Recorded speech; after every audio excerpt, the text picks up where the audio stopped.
Hello everyone. Good morning, good afternoon, good evening to all of you and I most welcome to my YouTube channel. So dear students, आज आपका first day है इस class में.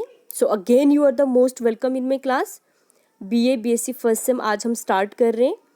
So आज की जो हमारी क्लास रहेगी वो हमारे एक पूरे सिलेबस को लेके रहेगी कि इस सेमेस्टर में जो कि आपने एक सब्जेक्ट चूज़ किया है दैट इज़ जियोग्राफी, कि इस सेम में जियोग्राफी का आप कौन सा पार्ट जो है वो कवर करेंगे, कौन सा फील्ड जो है वो कवर करेंगे. सो आज हम सिलेबस के ऊपर बात करेंगे. ठीक है, इंटायर जो आपका सिलेबस इस सेमेस्टर में है उसी को लेके डिस्कस करेंगे. Okay, so let's get started.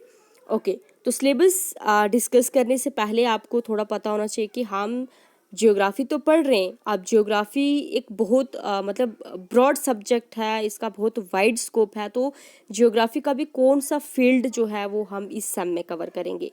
तो टाइटल में आप देखेंगे यहाँ पे लिखा हुआ फिजिकल जियोग्राफी. तो इस सेमेस्टर में आप जो पढ़ेंगे वो कौन सा फील्ड है जियोग्राफी का, फिजिकल जियोग्राफी, जो कि इसकी एक मेन ब्रांच है. ठीक है, फिजिकल ज्योग्राफी भी बहुत ज़्यादा वाइड फील्ड है, बहुत ज़्यादा इसका ब्रॉड स्कोप है. तो इसमें भी हम पर्टिकुलर इसके एक फील्ड को ही इस सेम में कवर करेंगे, दैट इज़ जियोमॉर्फोलॉजी. ठीक है, सो जो स्टूडेंट 11th-12th में ज्योग्राफी कवर करके आए हैं, ज्योग्राफी पढ़ के आए हैं, उनको तो यहाँ पे बहुत सिंपल इजी रहेगा क्योंकि उन्होंने जियोमॉर्फोलॉजी, फिजिकल ज्योग्राफी क्या है वो उनको पता है. लेकिन जो न्यू स्टूडेंट हैं उनके लिए पहले जो 3-4 दिन आज तो हम सिलेबस कवर कर रहे हैं. ठीक है, मीन्स सिलेबस डिस्कस कर रहे हैं कि हम क्या क्या चीज़ें पढ़ेंगे इस सेमेस्टर में. ठीक है, उन जो न्यू स्टूडेंट्स हैं उनके लिए क्या होगा कि उनके लिए मैं फर्स्ट जो आपके 4-5 डेज होंगे, अभी हम सिलेबस स्टार्ट नहीं करेंगे, अभी जस्ट आपको ये बताना है कि सिलेबस में क्या क्या चीज़ें हम पढ़ेंगे. ठीक है, सो नेक्स्ट जो हमारा लेक्चर होगा वो न्यू स्टूडेंट्स के लिए ज़्यादा हेल्पफुल रहेगा क्योंकि उसमें सारा बेसिक होगा. ठीक है, जो भी बेसिक चीज़ें हैं वो मैं आपको फर्स्ट 4-5 डेज में कवर करवाऊंगी. उससे आपको जियोग्राफी जो है वो ईज़िली जो है वो समझ में आ जाएगा. इसमें जो भी कॉन्सेप्ट्स होंगे, जो भी चीज़ें होंगी वो आप ईज़िली जो है उसको अंडरस्टैंड कर लेंगे. ओके, सो यहाँ पे आप देखेंगे कि आपका सब्जेक्ट कोड भी लिखा हुआ है आपके सिलेबस में, ये भी आपको पता होना चाहिए. सब्जेक्ट कोड जो कि है UGOTC 101. ठीक है, ये आपका थ्योरी का सब्जेक्ट कोड है. ठीक है, तो टोटल मार्क्स आपका रहता है इसमें 100 मार्क्स, जिसमें आपके 20 मार्क्स जो है इंटरनल असेसमेंट के होते हैं और एंड सेमेस्टर एग्ज़ाम जो आपका होता है वो 80 मार्क्स का होता है. ठीक है, उसके बाद इसमें आपके होल सिलेबस में एक तो आपका यहाँ पे थ्योरी का अलग से सिलेबस होता है और प्रैक्टिकल का अलग से होता है. ठीक है, थ्योरी में आपकी टोटल है 5 यूनिट्स. यहाँ पे आप देख सकते हैं unit first, second, third, fourth, fifth, 5 units हैं. और इसी तरह प्रैक्टिकल्स के भी 4 या 5 यूनिट्स है. वो हम जब प्रैक्टिकल स्टार्ट करेंगे तभी मैं आपको वहाँ पे करवाऊँगी. ठीक है, तो ये 5 यूनिट्स आपके थ्योरी के सिलेबस हैं, थ्योरी के सिलेबस में आते हैं. ठीक है, तो यहाँ पे यूनिट वाइज आप देखेंगे फर्दर इनके 4 सब यूनिट्स हैं. सो बहुत मतलब इजी भी है और न्यू स्टूडेंट्स के लिए थोड़ा डिफ़िकल्ट भी रहेगा क्योंकि वो पहली बार ये चीज़ें पढ़ रहे हैं तो उनके लिए थोड़ा सा होगी प्रॉब्लम. लेकिन उनके लिए मैं जो फर्स्ट 4 या 5 डेज़ क्लास लूँगी वो आपका सारा बेसिक होगा. वही क्लासेस आपने अच्छे से अटेंड करनी, उसके बाद आपको कहीं पे भी कोई प्रॉब्लम नहीं आएगी. ठीक है, तो फर्स्ट यूनिट पे हम चलते हैं, देखते हैं फर्स्ट यूनिट में हम क्या चीज़ें कवर करेंगे. सबसे पहले तो हम देखेंगे कि फर्स्ट यूनिट में जियोग्राफी का कंप्लीट डेफिनेशन, इसका मीनिंग, इसका कॉन्सेप्ट, देन इसका नेचर और स्कोप क्या है. ठीक है, जो फील्ड आपने मतलब लिया है जियोग्राफी, सबसे पहले तो हम इसका मीनिंग देखेंगे, डिटेल मीनिंग देखेंगे, इसकी डेफिनेशंस अलग अलग जियोग्राफर्स के अकॉर्डिंग क्या है, नेचर क्या है, स्कोप क्या है, ये कवर करेंगे. देन जियोग्राफी की डिविजन्स क्या हैं, मतलब इसका जो पूरा एक इसके फर्दर जो ब्रांचेस हैं, जो फील्ड हैं वो कौन कौन से, ये डिस्कस करेंगे. देन इसमें जो इम्पॉर्टेंट, क्योंकि यहाँ पे जो आप इस सेमेस्टर में पढ़ेंगे वो फिजिकल जियोग्राफी पढ़ेंगे, तो यहाँ पे आपका एक मतलब अलग से सब यूनिट रहेगा जो कि फिजिकल जियोग्राफी के ऊपर रहेगा कि फिजिकल जियोग्राफी क्या है और उसके कंपोनेंट्स कौन कौन से हैं, ये कवर करेंगे हम. उसके बाद जियोग्राफी का अदर डिसिप्लिन्स हम कहते हैं, अदर सब्जेक्ट्स को. ठीक है, जियोग्राफी सभी सब्जेक्ट्स के साथ रिलेट करता है. जियोग्राफी खुद में वैसे कुछ भी नहीं है, ये सब्जेक्ट तो 1960s के बाद इसको सब्जेक्ट बनाया था. ठीक है, खुद में ये कुछ भी नहीं है, ये बेसिकली अदर सब्जेक्ट से निकला हुआ है। तो क्या कैसे रिलेट करता है ये अदर डिसिप्लिन्स के साथ, अदर सब्जेक्ट्स के साथ, वो हम इस सब यूनिट में कवर करेंगे। ओके, तो सेकंड यूनिट में हम देखेंगे कि यहाँ पे आप जियोग्राफी पढ़ रहे तो जियोग्राफी डायरेक्ट हमारे अर्थ के साथ रिलेट करता है, है ना। तो हमारी अर्थ का ओरिजिन कैसे हुआ है, ये चीज़ें जो है हम ये सेकंड यूनिट में कवर करेंगे, जिसमें हम बहुत सारी थ्योरीज जो है वो डिस्कस करेंगे। ठीक है, ये जो भी थ्योरीज हैं सब यूनिट में, जैसे अर्थ के ओरिजिन को लेके बात करती है, जैसे इसमें हम नेब्यूलर की थ्योरी पढ़ेंगे, कांट की थ्योरी पढ़ेंगे, प्लैनेथिसिमल हाइपोथेसिस को डिस्कस करेंगे। ठीक है, यही 3 थ्योरीज आपके सिलेबस में यही हम कवर करेंगे। ओके, उसके बाद यहाँ पे सेकंड सब यूनिट जो इसका रहेगा that is continental drift theory, जो कि ये भी बहुत ज़्यादा इंपॉर्टेंट है। ये भी हमारे लैंड मासेस और ओशंस की डिस्ट्रीब्यूशन को लेके बात करती है ये थ्योरी। ठीक है, उसके बाद हम प्लेट टेक्टोनिक थ्योरी को डिस्कस करेंगे, जो कि इसका थर्ड सब यूनिट आता है। ये थ्योरी भी हमारे अर्थ के इंटीरियर के मूवमेंट्स को लेके बात करती है। उसके बाद हमारा जो फोर्थ सब यूनिट आता है that is theory of isostasy.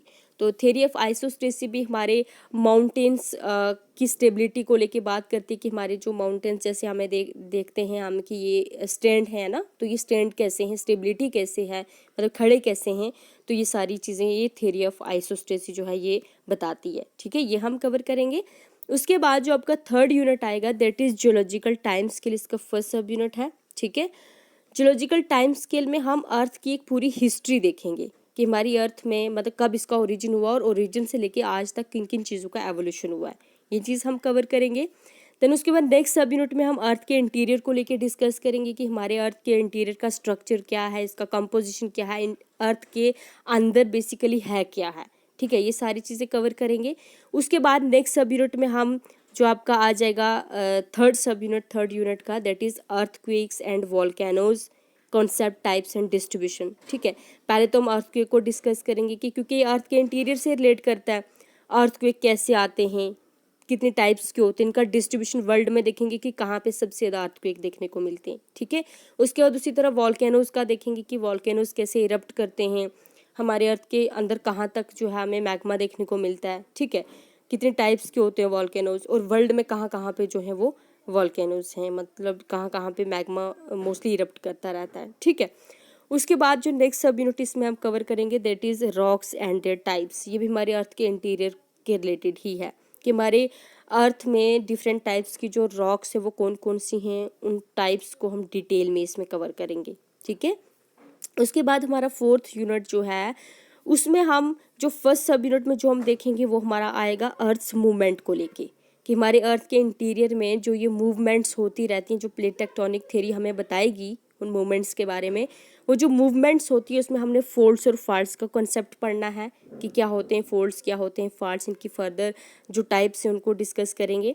उसके बाद हम यहाँ पे जो सेकंड सब यूनिट है that is weathering and it's type, इसको देखेंगे कि जो हमारे यहाँ पे अर्थ की सरफेस पे और इंटीरियर में जो वेदरिंग प्रोसेस होता है, जो रॉक्स टूटती हैं, जो माउंटेन्स टूटते हैं, ये वेदरिंग कैसे होता है, कितने टाइप्स की वेदरिंग होती है, ये चीज़ें हम देखेंगे। ठीक है, उसके बाद वेदरिंग के बाद हम इरोजन के बारे में जो डिस्कस करेंगे वो हमारा आ जाएगा थर्ड सब unit that is normal cycles of erosion.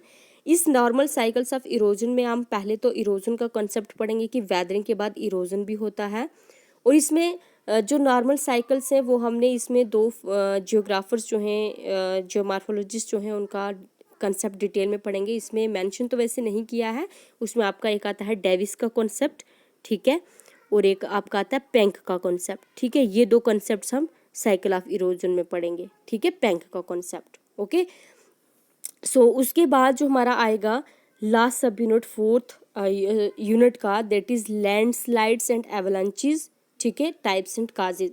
Landslides क्या होता है, कैसे होता है, कितने टाइप्स के लैंडस्लाइड्स होते हैं, एवलांचेस क्या होते हैं, ठीक है, कहाँ पे लैंडस्लाइड्स देखने को मिलते हैं, कहाँ पे एवलांचेस देखने को मिलते हैं, कितने टाइप्स के एवलांचेस होते हैं, रीज़न क्या है एवलांचेस का, लैंडस्लाइड का, ये सारी चीज़ें हम इस सब यूनिट में कवर करेंगे। ओके, तो जो आपका फिफ्थ यूनिट रहेगा वो हमारा रहेगा कि पहले तो हम फर्स्ट सब यूनिट में कवर करेंगे फ्लूवियल साइकिल और उसके लैंडफॉर्म। फ्लूवियल यहाँ पे रिलेट करता है रिवर के साथ। ठीक है, यहाँ पे ये चीज़ बताइए कि रिवर साइकिल को हम कवर करेंगे। ठीक है, मतलब रिवर क्या क्या करती है, रिवर का काम क्या है, रिवर कौन कौन से लैंड फॉर्म को बनाती है, ठीक है, लैंड फॉर्म को बनाती है, ये चीज़ें हम इस सब यूनिट में कवर करेंगे। ओके, सो सेकंड सब यूनिट में हम ग्लेशियल प्रोसेस और लैंड फॉर्म को डिस्कस करेंगे। जैसे ग्लेशियर्स हमारे होते हैं, ग्लेशियर्स कैसे कैसे काम करते हैं, क्या क्या वर्क करते हैं, ठीक है, उसमें ग्लेशियर का साइकिल हम डिस्कस करेंगे, और वो ग्लेशियर्स कौन कौन से लैंड फॉर्म बनाता है वो लैंड फॉर्म हम यहाँ पे कवर करेंगे,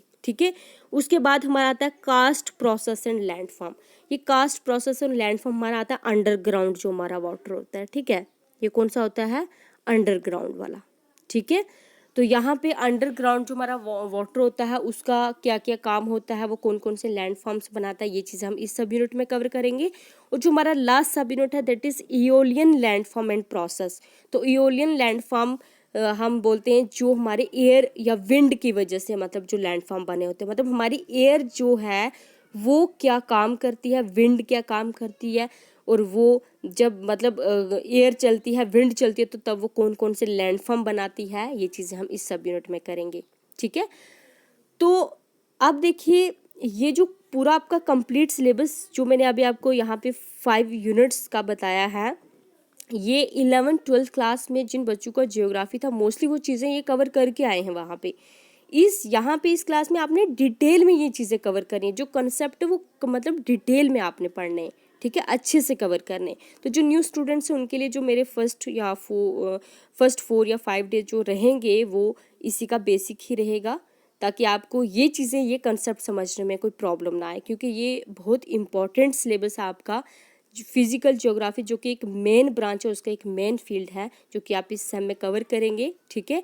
तो ये सारी की सारी चीज़ें जो है यहाँ पे इम्पॉर्टेंट रहेंगी और ये आपकी नॉलेज के लिए भी बहुत ज़्यादा इम्पॉर्टेंट हैं, ठीक है। तो आज हमारा बस इतना ही।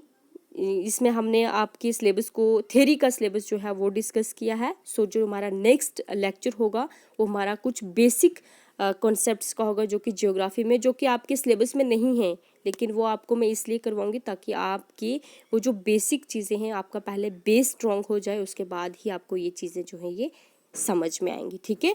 तो वो आपने उसको लेके कोई नोट्स नहीं बनाने हैं, कोई नोट्स प्रिपेयर नहीं करने हैं, जस्ट आपने चीज़ें जो हैं वो क्लियर करनी है, कॉन्सेप्ट्स क्लियर करने हैं, ठीक है। सो नेक्स्ट जो हमारी क्लास रहेगी वो बेसिक टर्म्स पे रहेगी जो कि ज्योग्राफी के अंदर जिनका यूज़ होता है। Okay, so thank you so much.